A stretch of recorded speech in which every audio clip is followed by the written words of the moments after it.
Language of chemistry च्याप्टरको केही कुराहरू मात्रै हामीले डिस्कस गरिरहेछौँ है। यो फर्स्ट च्याप्टर अझै कम्प्लिट त भइसकेको छैन, यसमा अझै केही कुराहरू बाँकी छन्।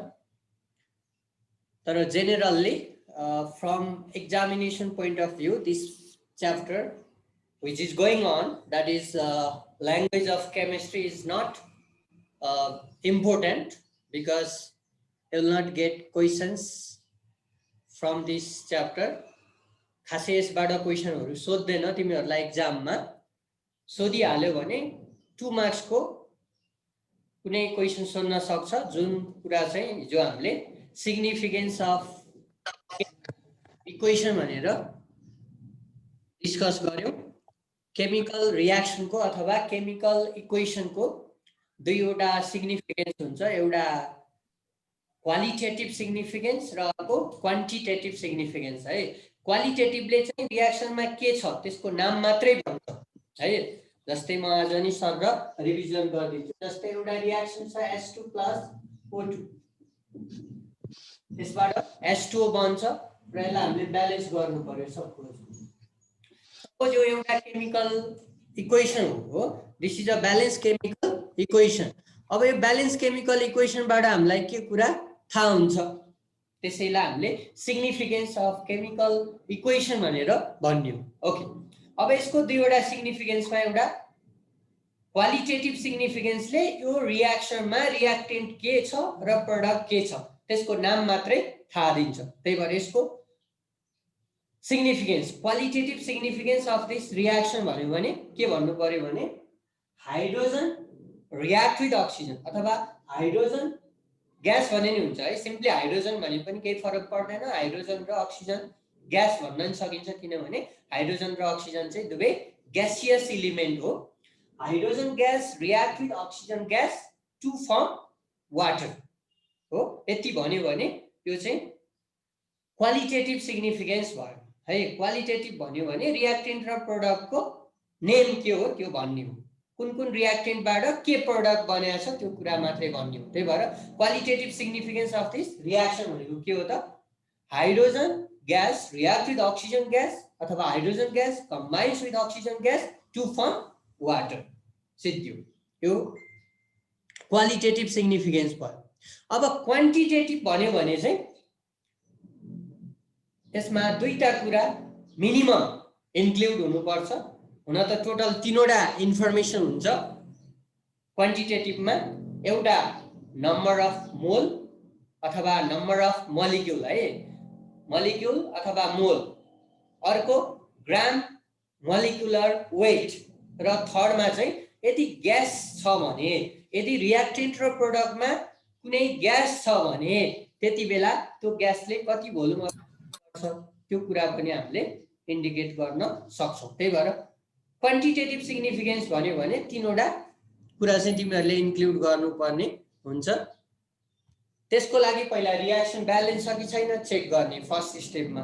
त्यसपछि सेकेन्ड स्टेपमा तिमीहरूले कति कतिवटा मोल युज भएको छ रियाक्टेन्ट र प्रोडक्टको त्यो इन्डिकेट गर्न सक्छौ। जस्तै यहाँ 2H2 है, यसको मतलब 2 मोल हो।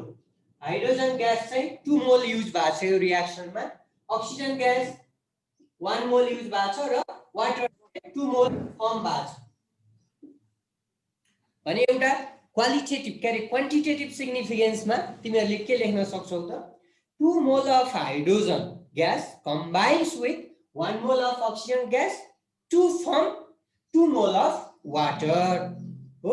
यो पनि एउटा सिग्निफिकेन्स हो र यो चाहिँ कस्तो सिग्निफिकेन्स हो त, क्वान्टिटेटिभ सिग्निफिकेन्स हो। किनभने क्वान्टिटी एमाउन्ट पनि यसले इन्डिकेट गर्यो, रियाक्टेन्टको कति कति मोल चाहिँ एक आपसमा रियाक्सन गरेर कति मोल चाहिँ प्रोडक्ट बनेको छ भनेर हामीले इन्डिकेट गर्यौं। त्यही भएर यसको एउटा क्वान्टिटेटिभ सिग्निफिकेन्स भन्यो भने के लेख्नु पर्यो त, 2 mole of hydrogen gas combines with 1 mole of oxygen gas to form 2 mole of water हो।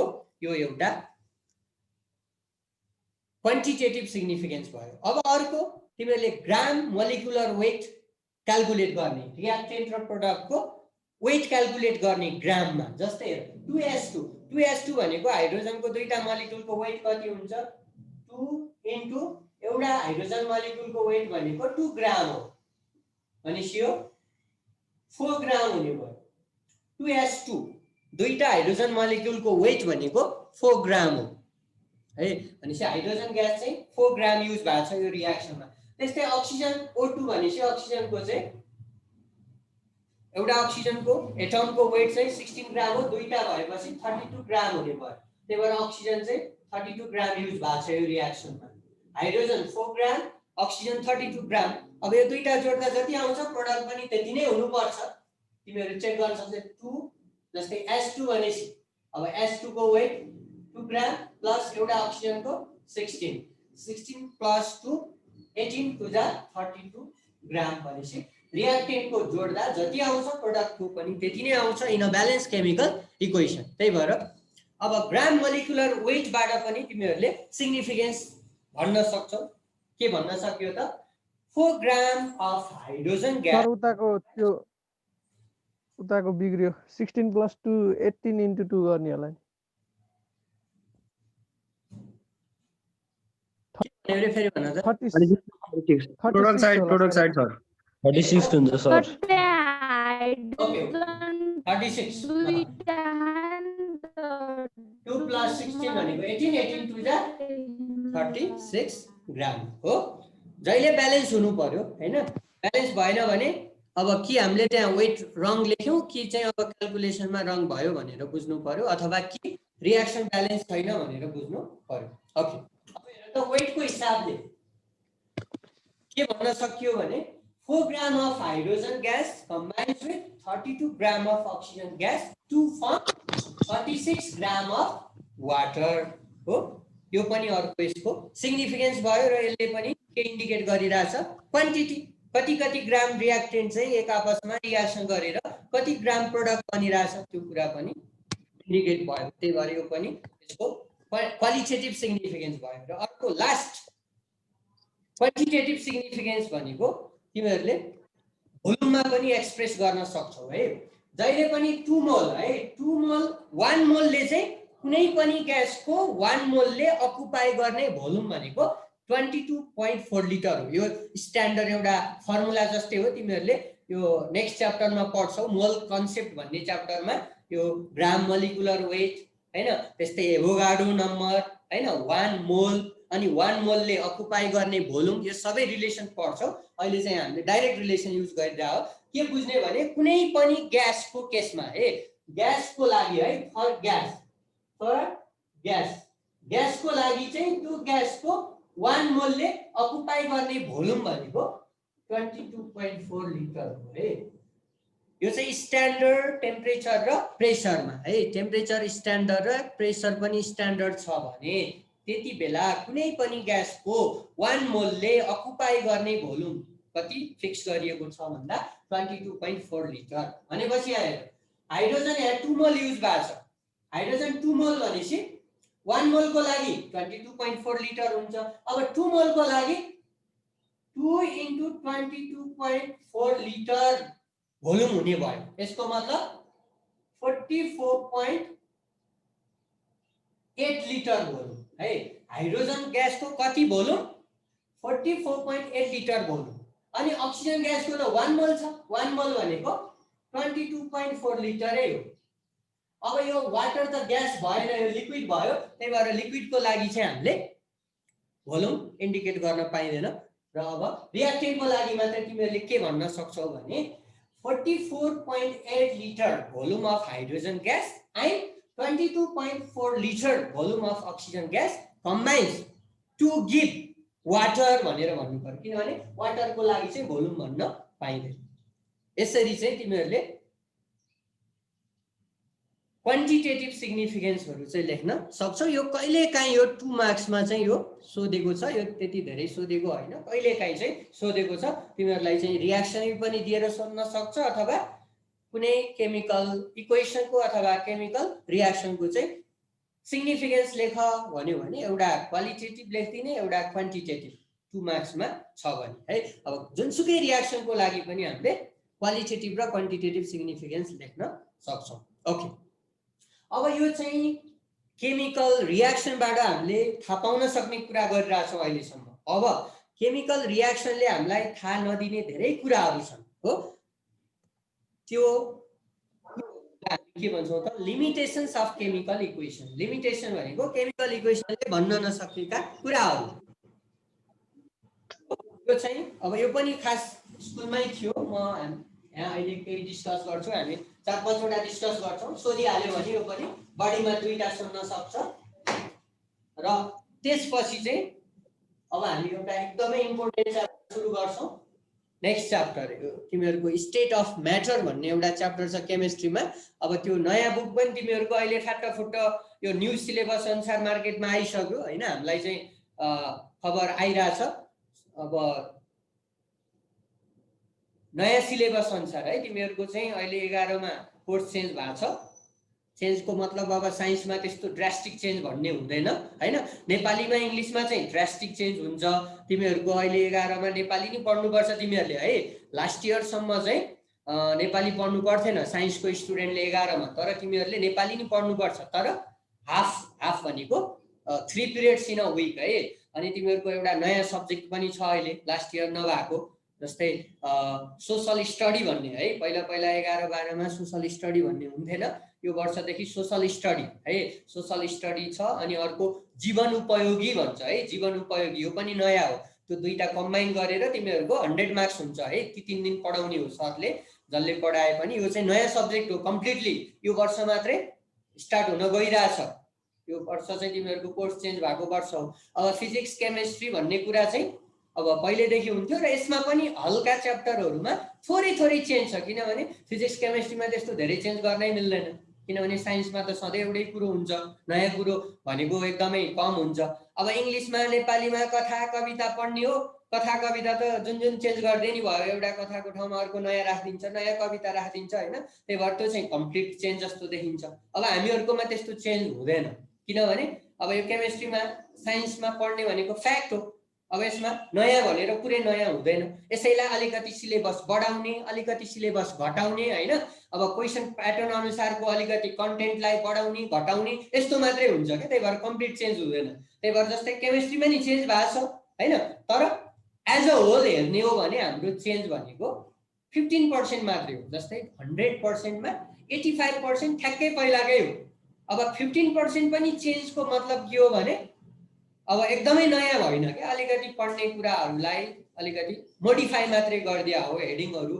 टपिक्सहरुलाई अलिकति मोडिफाई मात्रै गरेर राखिदिया हो हैन तर मार्किङ सिस्टम चाहिँ फेरि कम्प्लिटली चेन्ज भएको छ है तिमीहरुको यसपालिको अब नयाँ कोर्स लागू भइसकेपछिको मार्किङ सिस्टम भनेको चाहिँ ठ्याक्कै तिमीहरुको क्लास 10 को अनुसार हुन्छ है ठ्याक्कै क्लास 10 मा तिमीहरुको साइन्समा जस्तो क्वेशन प्याटर्नहरु थियो ग्रुपहरु थियो मार्क्स कति को आउँथ्यो ठ्याक्कै त्यही छ केमिस्ट्रीमा I think it is the same in physics हैन फिजिक्समा पनि ठ्याक्कै त्यही होला बायोलोजीमा पनि ठ्याक्कै त्यही होला तर अब त्यसको चाहिँ म 100% भन्न सक्दिन किनभने मैले केमिस्ट्रीको चाहिँ त्यसको मिटिङहरु सेमिनारहरु अटेन्ड गरेको थिएँ न्यू कोर्सको त्यही भएर मलाई केमिस्ट्रीको चाहिँ 100% कन्फिडेन्ट छ ठ्याक्कै तिमीहरुको 10 क्लासकै क्वेशन फर्म्याट हो अब फिजिक्सको पनि जहाँसम्म लाग्छ त्यही नै हो हुन चाहिँ तै पनि आई एम नट 100% स्योर तर केमिस्ट्रीमा चाहिँ ठ्याक्कै त्यही हो है तिमीहरुको 4 वटा ग्रुप हुन्छ क्वेशन अबदेखि है लास्ट इयर सम्मको त्यो यु क्यान फर्गेट 10 मार्क्स को पनि क्वेशन हुन्थ्यो एकदम लामो अब त्यस्तो हुँदैन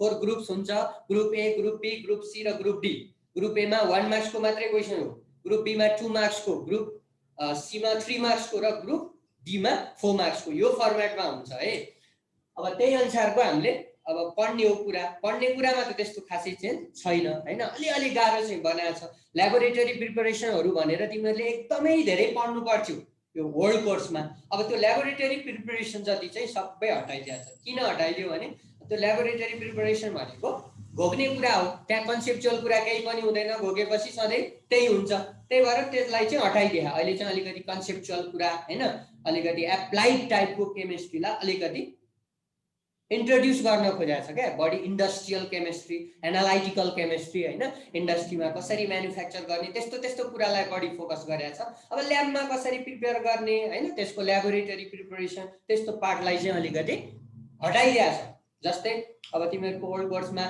हाइड्रोजन ग्यासको ल्याबोरेटरी प्रिपरेसनहरु हैन यो सबै पढ्नु पर्थ्यो अक्सिजन ग्यासको ओजोनको हैन कार्बन डाइअक्साइडको यस्तो ल्याबोरेटरी प्रिपरेसन पार्ट चाहिँ हटाइदिए र त्यसको ठाउँमा इन्डस्ट्रियल प्रिपरेसन क्या इन्डस्ट्रियल प्रिपरेसन बढी इम्पोर्टेन्ट छ किनभने कसरी धेरै उत्पादन गर्ने त्यसलाई मार्केटमा कसरी बेच्ने हैन त्यो इकोनोमिक कुराहरुसँग रिलेटेड चाहिँ बढी फोकस गरेको छ त्यति मात्रै चेन्ज हो अरु अलमोस्ट त्यही हो र अब यो लिमिटेसन अफ केमिकल इक्वेसन पछि चाहिँ हामी अब एकदमै important chapter state of matter भन्ने एउटा च्याप्टर छ केमिस्ट्रीमा त्यो ओल्ड कोर्समा नि थियो न्यू कोर्समा नि छ र यो स्टेट अफ म्याटरमा चाहिँ हामीले ग्यासको लजहरु पढ्छौं मेन भनेको ग्यासको लजहरु हामीले लगभग 5 वटा ग्यासको लजहरु पढ्छौं हैन त्यो लजलाई अब स्टेट गर्ने त्यसलाई म्याथमेटिकली रिप्रेजेन्ट गर्ने त्यसको ग्राफिकल रिप्रेजेन्टेसन गर्ने र त्यो ग्यासको ल पढेर के एप्लाई हुन्छ हाम्रो डे टु डे लाइफमा अथवा कुनै डिस्कभरीमा कुनै इन्भेन्सन गर्नको लागि त्यो लको के रोल छ एप्लिकेसन त्यही भएर हरेक कुराको एप्लिकेसन चाहिँ इम्पोर्टेन्ट हुन्छ है केमिस्ट्रीमा किनभने हामीले हरेक कुरा पढेपछि त्यो के काममा एप्लाई हुन्छ त्यो त आउनु पर्यो नि हैन केमिस्ट्री भनेको बढी एप्लिकेसनमा आउने साइन्स हो क्या जस्तै फिजिक्समा चाहिँ हामी धेरै जस्तो थ्योरिटिकल कुराहरू गर्छौं यस्तो गर्दा यस्तो हुन्छ यस्तो गर्दा यस्तो हुन्छ भनेर त्यसको एप्लिकेसन चाहिँ हामीले धेरै अब एप्लाई गर्न सक्दैनौं हैन तर केमिस्ट्री चाहिँ अलिक बढी एप्लाइड फिल्डसँग चाहिँ एसोसिएटेड छ क्या हरेक कुराको युज के हो त हैन युज थाहा भयो भने पो त्यसको इम्पोर्टेन्स भयो हैन त्यही भएर चाहिँ हामीले हरेक ल पढ्छौं त्यो ल के काममा युज हुन्छ हैन त्यसको एप्लाइड फिल्ड के हो कुन फिल्डमा त्यो युज हुन्छ त्यो कुरा जान्नु पर्यो त्यही भएर एप्लिकेसनलाई बढी फोकस गरे हुन्छ हैन एउटै कुरो पनि हामीले फिजिक्समा केमिस्ट्रीमा पढ्ने कुराहरू पनि छ हैन तर पढ्ने तरिकामा हल्का भेरिएसन हुन सक्छ मेन कन्सेप्ट भनेको एउटै हो ओके अब लिमिटेसन अफ केमिकल इक्वेसन भनेको केमिकल इक्वेसनले हामीलाई थाहा नदिने कुराहरू है धेरै कुराहरू केमिकल रियाक्सनले हामीलाई भन्न सक्दैन जस्तै एउटा सिम्पल केमिकल इक्वेसन लेखौं मैले CaCO3 प्लस HCl बाट CaCl2 plus H2O plus CO2 बन्छ ल मैले एउटा केमिकल इक्वेसन लेखे र यसलाई मैले ब्यालेन्स पनि गरे है अब यो ब्यालेन्स केमिकल इक्वेसनले के कुरा भन्छ त्यो क्वालिटेटिभ र क्वान्टिटेटिभ सिग्निफिकेन्स त हामीले हिजो अलिकति डिस्कस गर्यौं हैन अब यसले भन्न नसक्ने कुराहरू धेरै छ जस्तै नम्बर 1 है यो रियाक्सनमा दुईटा रियाक्टेन्ट छ हो यो दुईटा रियाक्टेन्ट हो र तीनवटा प्रोडक्ट छ पछाडीको प्रोडक्ट हो रियाक्टेन्ट र प्रोडक्ट त के हो रियाक्सनबाट थाहा भइहाल्छ हामी नाम भन्न सक्छौं जस्तै क्याल्सियम कार्बोनेट एउटा रियाक्टेन्ट हो हाइड्रोक्लोरिक एसिड अर्को रियाक्टेन्ट हो क्याल्सियम क्लोराइड एउटा प्रोडक्ट हो वाटर अर्को प्रोडक्ट हो र कार्बन डाइअक्साइड ग्यास अर्को प्रोडक्ट हो रियाक्टेन्ट र प्रोडक्टको हामीलाई नाम थाहा छ यो रियाक्सनले थाहा दिएको कुरा हो अब यो रियाक्सनले भन्न नसक्ने कुरा के हो भने नम्बर 1 मा the physical state of the reactant and product है झलक्क हेर्दा रियाक्टेन्ट र प्रोडक्ट त हामीले चिनिसक्यौं तर त्यो हरेक रियाक्टेन्ट र प्रोडक्टको फिजिकल स्टेट के हो त त्यो हामीलाई कहिलेकाहीँ थाहा नहुन सक्छ किनभने रियाक्सनले म यो स्टेटमा छु प्रोडक्टले म यो स्टेटमा छु भनेर भन्दैन हामीले आफै भोगेको भरमा मात्रै भन्न सक्छौं जस्तै यो क्याल्सियम कार्बोनेट भनेको सोलिड स्टेटमा हुन्छ जहिले पनि तर रियाक्सन हेरेर यो सोलिड हो कि लिक्विड हो कि ग्यास हो थाहा त हुँदैन त्यही भएर यो सोलिड स्टेटमा हुन्छ HCl भनेको लिक्विड स्टेटमा हुन्छ CaCl2 भनेको यो पनि सोलिड स्टेटमा हुन्छ H2O लिक्विड स्टेटमा हुन्छ CO2 भनेको ग्यास स्टेटमा हुन्छ यो कुरा हामी आफैले बुझ्नु पर्छ अथवा थाहा पाउनु पर्छ रियाक्सनले थाहा दिँदैन त्यही भएर ब्यालेन्स केमिकल इक्वेसनले भन्न नसक्ने एउटा कुरो अथवा यसको एउटा मेन लिमिटेसन के हो भने it can not tell about the physical state of the reactant and product कुन रियाक्टेन्ट कुन फिजिकल स्टेटमा छ कुन प्रोडक्ट कुन फिजिकल स्टेटमा छ त्यो रियाक्सनले आफै भन्दैन तर हामीले बुझेका छौं र हामीलाई थाहा छ भने हामीले चाहिँ लेख्न चाहिँ सक्छौं जस्तै यो CaCO3 को पछाडी तिमीहरुले S लेख्न सक्छौ यदि इफ यु आर कन्फिडेन्ट है तिमीहरुलाई थाहा छ यो सोलिड स्टेटमै छ भन्ने कुरा कन्फिडेन्ट छ भने लेख्न चाहिँ पाइन्छ तर रियाक्सनले आफै यो सोलिडमा छ यो लिक्विडमा छ यो ग्यासमा छ भनेर रियाक्सनले चाहिँ हामीलाई थाहा दिदैन त्यस्तै HCl यो लिक्विड स्टेटमा हुन्छ यदि तिमीहरूलाई थाहा छ भने यु क्यान राइट। त्यस्तै यो CaCl2 पनि सोलिडमा हुन्छ, H2O लिक्विडमा हुन्छ, CO2 ग्यासमा हुन्छ। अब यो मलाई थाहा थियो मैले लेखेँ, तर रियाक्सनमा त्यो अलरेडी हुँदैन है। त्यही भएर रियाक्सनले भन्न नसक्ने एउटा लिमिटेसन भनेको के हो भने a balanced chemical equation cannot tell about the physical state of the reactant and product involved in the reaction. Okay, त्यस्तै नम्बर 2 अर्को केमिकल रियाक्सनले के भन्न सक्दैन हैन भने अब कुनै रियाक्सन चाहिँ एक्जोथर्मिक हुन्छ, कुनै एन्डोथर्मिक हुन्छ है। अब एक्जोथर्मिक र एन्डोथर्मिक के हो त्यो पनि तिमीहरूले स्कुलमा नि पढिसकेका छौ। जुनसुकै केमिकल रियाक्सन होस् है, यदि रियाक्सन भयो भने त्यहाँ दुईटा कुरो हुन्छ कि हिट एनर्जी रिलिज हुन्छ, त्यो रियाक्सनमा रिलिज हुन्छ, द्याट इज इभल्भ हुन्छ, अथवा कि त्यो रियाक्सनले चाहिँ सराउन्डिङबाट बाहिरबाट हिट एनर्जी एब्जर्ब गर्छ। त्यसैको आधारमा we can classify chemical reaction into two types. They are exothermic chemical reactions and endothermic chemical reactions. त्यही भएर रियाक्सन हेरेर रियाक्सन एक्जोथर्मिक हो कि एन्डोथर्मिक हो हामीले थाहा पाउन सक्दैनौँ। हामीलाई पहिले यो रियाक्सन एक्जोथर्मिक हो यो एन्डोथर्मिक हो भनेर हामीले घोक्या छौँ भने हामीले भन्न सक्छौँ। अदरवाइज रियाक्सन सिधै हेरेर यो रियाक्सन चाहिँ एक्जोथर्मिक हो यो एन्डोथर्मिक हो भनेर चाहिँ भन्न सकिँदैन। त्यही भएर कुनै पनि ब्यालेन्स केमिकल रियाक्सनलाई हामीले हेरेर त्यो रियाक्सन चाहिँ एक्जोथर्मिक हो कि एन्डोथर्मिक हो त्यो पनि हामीले भन्न सक्दैन। जस्तै मैले यहाँ एउटा रियाक्सन लेखिरहेको छु। अब यो रियाक्सन के हो? हरेक केमिकल रियाक्सन कि एक्जोथर्मिक हुन्छ कि एन्डोथर्मिक हुन्छ है, तर रियाक्सन हेरेर चाहिँ त्यो एक्जोथर्मिक हो कि एन्डोथर्मिक हो थाहा हुँदैन, त्यो पनि कमजोरी हो। अब हामीले पहिले घोक्या छौँ यो एक्जोथर्मिक हो यो एन्डोथर्मिक हो भनेर हामीले घोक्या छौँ भने त थाहा हुन्छ, अदरवाइज थाहा हुँदैन। जस्तै तिमीहरूलाई मैले अर्को रियाक्सन लेखेँ, जस्तै H2 + O2 बाट H2O बन्छ। अब यो पनि एक्जोथर्मिक हो कि एन्डोथर्मिक हो हैन।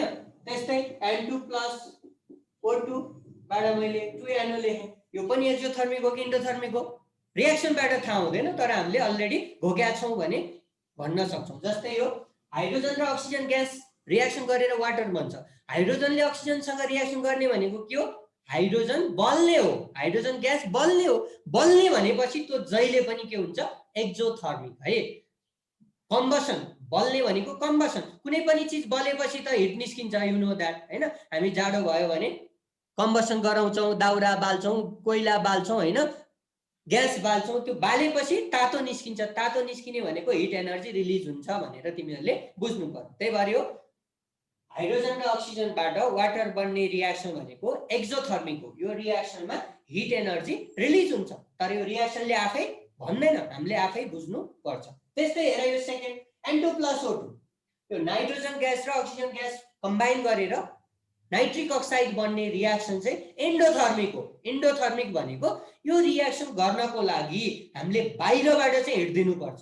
यो रियाक्सन हुँदाखेरि हिट रिलिज हुँदैन, उल्टो बाहिरबाट सराउन्डिङबाट हामीले एकदमै धेरै हिट दिनुपर्छ। त्यही भएर यो रियाक्सनमा चाहिँ हिट रिलिज हुँदैन, हिट एनर्जी एब्जर्ब हुन्छ। त्यही भएर यो के हो? एन्डोथर्मिक हो।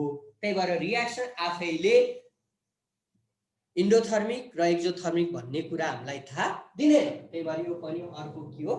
केमिकल रियाक्सनको लिमिटेसन हो। त्यही भएर के लेख्न सकियो त? A chemical reaction can not tell whether the reaction is exothermic or endothermic. त्यस्तै अब केमिकल रियाक्सनहरू कुनै कुनै एकदमै एक्सप्लोसिभ नेचरको हुन्छ है। एक्सप्लोसिभ भनेको एकदमै डरलाग्दो बम जस्तो पड्किने रियाक्सनहरू हुन्छ। तर अब कुन रियाक्सन एक्सप्लोसिभ हो कुन रियाक्सन एक्सप्लोसिभ होइन त्यो कुरा पनि रियाक्सनले हामीलाई थाहा दिँदैन। हामीले पहिल्यै चिन्नुपर्छ कि यो र यो रियाक्सन गरियो भने चाहिँ यसले एक्सप्लोजन गराउँछ भनेर हामीलाई थाहा छ भने हामीले भन्न सक्छौँ। अदरवाइज रियाक्सन हेरेर यो रियाक्सन चाहिँ एक्सप्लोसिभ हो यो चाहिँ होइन भन्ने कुरा हामीले फिक्स गर्न सक्दैनौँ। जस्तै तिमीहरूले यो एकदम स्कुल लेभलमा नि पढेको रियाक्सन हेर, यो सोडियम मेटल है, सोडियम मेटललाई वाटरमा राखिदिने हो भने सोडियम मेटललाई वाटरमा राखिदिने हो भने बम पड्के जस्तो बल्छ, किनभने यो एक्सप्लोसिभ रियाक्सन हो। यो हाइली एक्जोथर्मिक रियाक्सन भन्छ। यति छिटो यो सोडियम र वाटरको रियाक्सन हुन्छ कि यसबाट यति धेरै हिट एनर्जी रिलिज हुन्छ कि यो पुरै बल्छ, एक्सप्लोजन गराउँछ। अब यस्तो एक्सप्लोसिभ रियाक्सनहरु त के हुन्छ, डिस्ट्रक्टिभ हुन्छ हैन। त्यहाँ वरिपरि त्यस्तो बल्ने चीज केही छ भने यसले पुरै जलाइदिन्छ, आगो लागि गराइदिन्छ। त्यही भएर यो त खतरा रियाक्सन हो। तर रियाक्सन हेरेर यो रियाक्सन एक्सप्लोसिभ हो कि हैन भन्ने कुरा थाहा हुँदैन। त्यही भएर केमिकल रियाक्सनले यो कुरा पनि भन्न सक्दैन whether the reaction is explosive or not हैन। त्यस्तै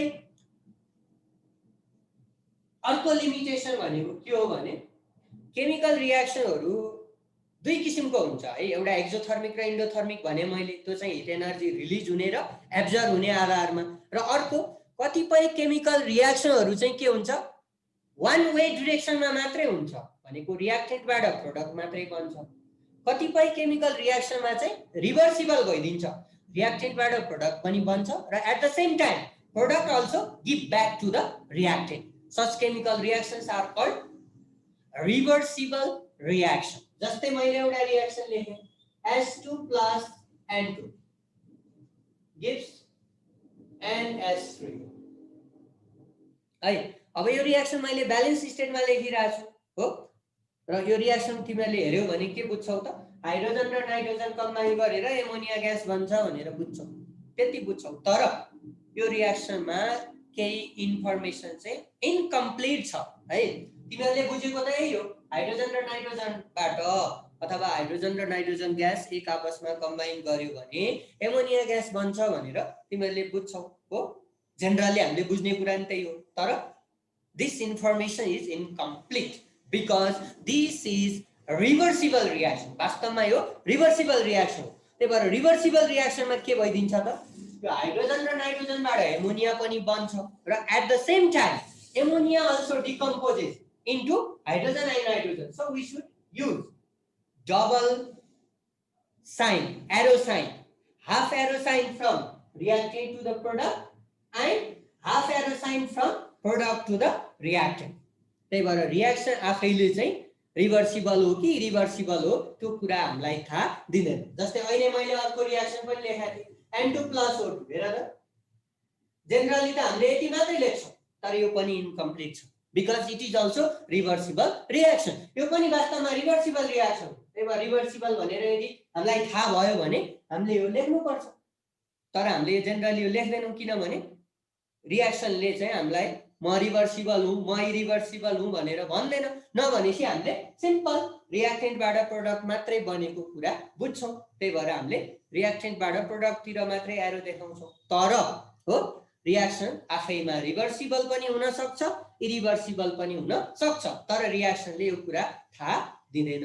त्यही भएर यो पनि केमिकल रियाक्सनको अर्को के हो, लिमिटेसन हो। त्यस्तै अर्को केमिकल रियाक्सनको इम्पोर्टेन्ट लिमिटेसन भनेको के हो भने है, केमिकल रियाक्सनमा है अर्को एकदमै important limitation of chemical reaction है। तिमीहरूलाई बडीमा दुईटा भन्दा चाहिँ सोध्दैन हो। रिभर्सिबल र इरिभर्सिबलको कुरा भयो यो हैन। रिभर्सिबल र इरिभर्सिबल पनि हामी आफैले थाहा पाउनु पर्ने है। यो रियाक्सनले म रिभर्सिबल हुँ, म इरिभर्सिबल हुँ भन्ने कुरा चाहिँ भन्दैन है। त्यस्तै फिजिकल स्टेट भनेन हैन। त्यस्तै एक्जोथर्मिक इन्डोथर्मिक नेचरको बारेमा नि भनेन, एक्सप्लोसिभ के हो त्यो पनि भनेन। र अब अर्को एकदमै इम्पोर्टेन्ट भन्ने कुरा, हामीले सिम्पली रियाक्सन लेख्दा त सजिलैसँग रियाक्सन लेखिदिन्छौँ हैन। तर हरेक केमिकल रियाक्सन हुनको लागि सर्टेन फेभरेबल कन्डिसन आवश्यक पर्छ है। रियाक्सन सबै रियाक्सन आफै हुँदैन, कुनै कुनै रियाक्सन आफै पनि हुन्छ। किनभने रियाक्टेन्टहरू एकदमै बढी रियाक्टिभ छ भने सजिलैसँग रियाक्सन हुन्छ, बाहिरबाट हामीले केही पनि दिनु पर्दैन। तर most of the chemical reaction occur only under certain favourable condition. भन्नुको मतलब बाहिरबाट केही कन्डिसन हामीले अभाइलेबल गराउनै पर्छ। कहिलेकाहीँ टेम्परेचर बढाउनु पर्छ, हिट दिनुपर्छ, कहिलेकाहीँ प्रेसर बढाउनु पर्छ हैन, कहिलेकाहीँ रियाक्टेन्टको हामीले कन्सन्ट्रेसन बढाउनु पर्छ, कहिलेकाहीँ क्याटालिस्ट युज गर्नुपर्छ, कहिलेकाहीँ सनलाइट देखाउनु पर्छ हैन, कहिलेकाहीँ प्रोमोटर युज गर्नुपर्छ। हो यो कुरा पनि केमिकल रियाक्सनले भन्दैन। जस्तै अहिले मैले भने नि हेर्दा हाइड्रोजन र नाइट्रोजन रियाक्सन गरेर एमोनिया बन्छ भनेर हामीले लेख्यौं भने त्यसलाई हामीले कम्प्लिट ब्यालेन्स केमिकल रियाक्सन भनेर बुझ्छौं। तर हाइड्रोजन र नाइट्रोजन ग्यास सजिलैसँग कम्बाइन गर्दैन है। हाइड्रोजन र नाइट्रोजन ग्यास कम्बाइन हुनको लागि एक आपसमा रियाक्सन गर्नको लागि त्यहाँ चाहिँ धेरै कन्डिसनहरू अभाइलेबल हुनुपर्छ, धेरै कन्डिसन्सहरू फुलफिल हुनुपर्छ। अब त्यो कन्डिसनहरू के हो त यो रियाक्सनले भन्दैन, त्यही भएर हामी आफैले थाहा पाउनुपर्छ। जस्तै हाइड्रोजन र नाइट्रोजन कम्बाइन गरेर एमोनिया ग्यास बनाउनको लागि temperature should be maintain in the range of 450 to 500 degree Celsius है। यो रियाक्सनको लागि टेम्परेचर चाहिँ 450 देखि 500 डिग्री सेल्सियसको रेन्जमा हुनै पर्छ, otherwise this reaction is not possible है। यदि टेम्परेचर 400 छ 300 छ भने यो रियाक्सनै हुँदैन। त्यही भएर यो रियाक्सन गराउनको लागि यति टेम्परेचर हुनै पर्छ, टेम्परेचरले मात्रै यो रियाक्सन हुँदैन है। अर्को पनि फेरि फेभरेबल कन्डिसन छ, त्यो के हो भन्ने कुरा त्यो पनि हामीलाई रियाक्सनले त थाहा दिँदैन, हामी आफैले बुझ्नुपर्छ। त्यो भनेको प्रेसर हो। प्रेसर कति हुनुपर्छ भने 200 to 900 है atm for this reaction to occur. यो रियाक्सन हुनको लागि there must be pressure in the range of 200 to 900 atmosphere. भनेपछि यो पनि हुनै पर्छ टेम्परेचर, यो प्रेसर पनि हुनै पर्छ।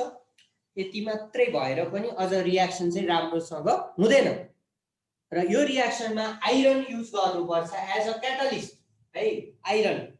Iron should be use as a catalyst in this reaction. अब क्याटालिस्टको काम के हो हैन, यो कुराहरू हामी छुट्टै डिटेलमा नि पढ्छौं हैन। Catalyst is a chemical substance which increases or decreases the rate of chemical reaction without itself being any change in its mass and composition even at the end of the reaction भनेर तिमीले 9 10 मा नि पढिसकेका छौ हैन। Catalyst भनेको एउटा त्यस्तो chemical substance हो जसको उपस्थितिले गर्दा केमिकल रियाक्सनको रेट, स्पिड, भेलोसिटी कि इन्क्रिज हुन्छ कि रियाक्सन छिटो हुन्छ कि ढिलो हुन्छ। क्याटालिस्ट आफैले चाहिँ रियाक्सनमा कहिले पनि भाग लिँदैन। हामीले सुरुमा जति क्याटालिस्ट युज गर्छौं लास्टमा त्यति नै बाँकी हुन्छ, तर यसको उपस्थितिले गर्दा due to the presence of this catalyst the rate of chemical reaction either increases or decreases. र अब यो रियाक्सनमा हेर आइरनले क्याटालिस्टको काम गर्छ, रियाक्सनलाई छिटो छिटो गराइदिन्छ।